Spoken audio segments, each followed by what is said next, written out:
బుల్బుల్, మనమందరం అనుకుంటున్నాం కదా ప్రజ్ఞ అభి మనల్ని శాశ్వతంగా వదిలిపెట్టి వెళ్ళిపోయారని. మరి ఎందుకలా అనిపిస్తోంది? ప్రజ్ఞ ఇక్కడెక్కడో ఉందన్న నాకు అనుభూతి ఎందుకు కలుగుతోంది? నేను చూడొద్దనుకున్నా నాకు ప్రజ్ఞే కనిపిస్తోంది.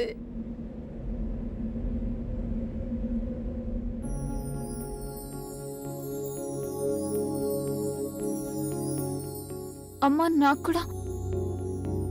కూడా ప్రజ్ఞ కనిపిస్తుంది.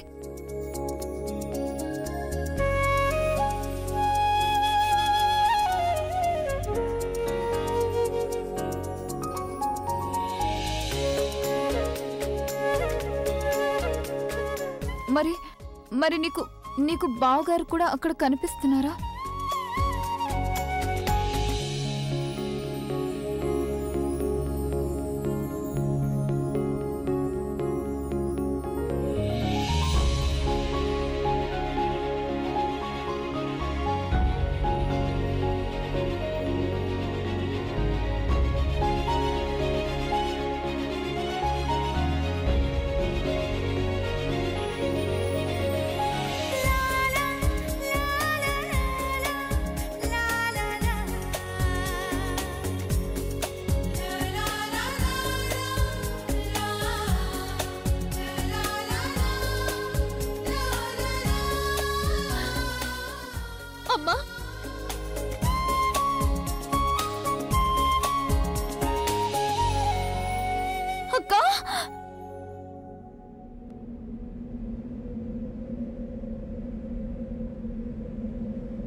ప్రజ్ఞ, నువ్వేనా?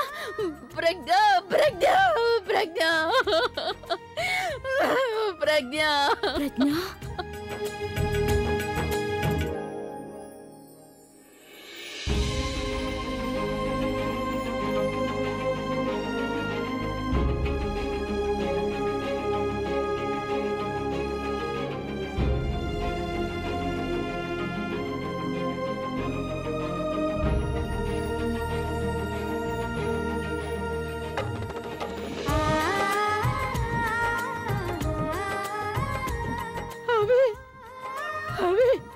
నా తండ్రి, నా కన్నా నాన్న వచ్చేసావా?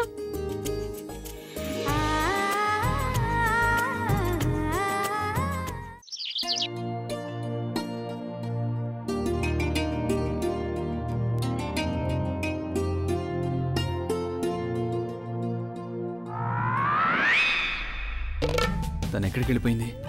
అయినా రాత్రి ఎక్కడే ఉంది. ప్రజ్ఞ, ఇప్పుడు నాన్నమ్మకి ఏం చెప్పాలి? ప్రజ్ఞ ఏమైంది అంటే అసలు ఏం చెప్పను, ఎక్కడ దాకా నేను? అమ్మా ప్రజ్ఞ,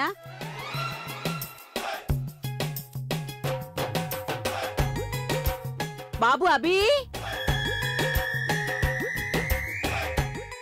ప్రజ్ఞ. ఓనో, అమ్మమ్మ ఇటువైపే వస్తున్నారు. నన్ను చూసేస్తే ప్రజ్ఞ, నేను తిరిగి అక్కడికి వెళ్ళిపోతాను. అమ్మ ప్రజ్ఞ, ఎక్కడికి వెళ్తున్నావు? అది కిచెన్కి వెళ్తున్నానమ్మమ్మ, పనుంది. అమ్మా, నువ్వు బానే ఉన్నావు కదా? ఏ అమ్మమ్మ అలా ఎందుకు అడుగుతున్నారు? అమ్మా, కిచెన్ అయితే కిందుంది కదా, మరి నువ్వెక్కడికి వెళ్తున్నావు?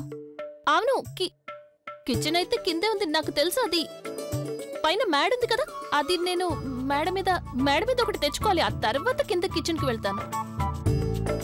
మేడ మీదకి వెళ్లాల్సిన అవసరం లేదు. నువ్వు ఇలా రా, ముందు నేను చెప్పేది విను. లేదమ్మా, మీరు వెళ్ళండి, నేను వస్తాను కదా. పని పూర్తి చేసుకుని వస్తాను. ప్రజ్ఞ, ఆ పనులన్నీ తర్వాత చేసుకోవచ్చు గాని నువ్వు ఇలా రా, ముందు త్వరగా రా. ఇప్పుడు అభి ఏడి? అభి, ఏంటమ్మా?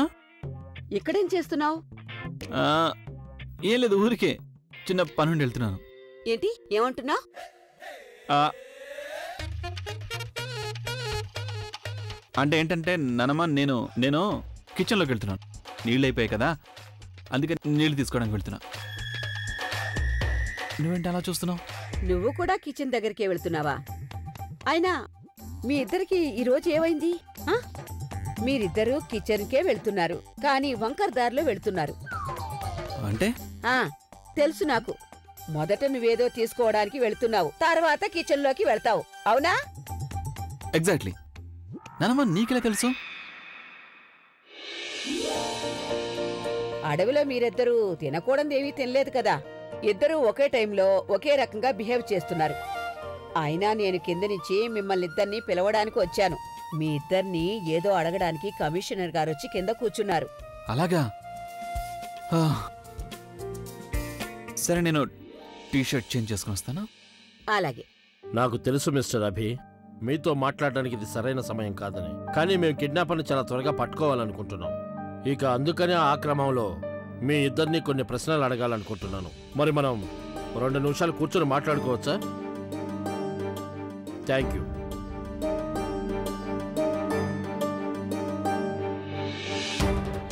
అయితే మీ ఇద్దరికి ఆ కిడ్నాపర్ తెలుసు, రైట్? అవును, ఆ కార్పొరేటర్.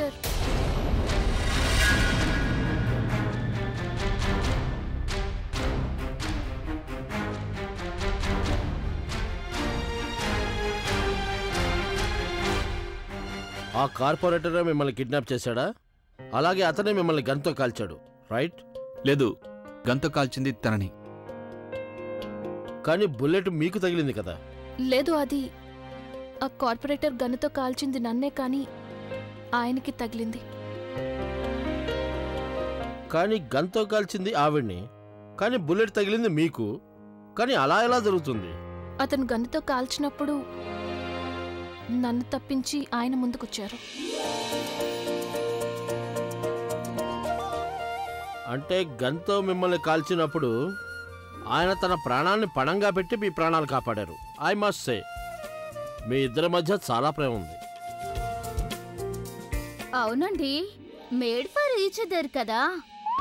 ఒకరు లేకుండా ఇంకొకరు ఉండలేరు. ఒకరికి కష్టం కలిగితే అప్పుడు ఇంకొకరు వాళ్ళని కాపాడడానికి వాళ్ళ దగ్గరికి వెళ్ళిపోతారు. సరిగ్గా చెప్పారు మీరు.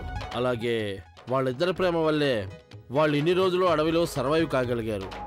అలాగే ఉండాలి కూడా.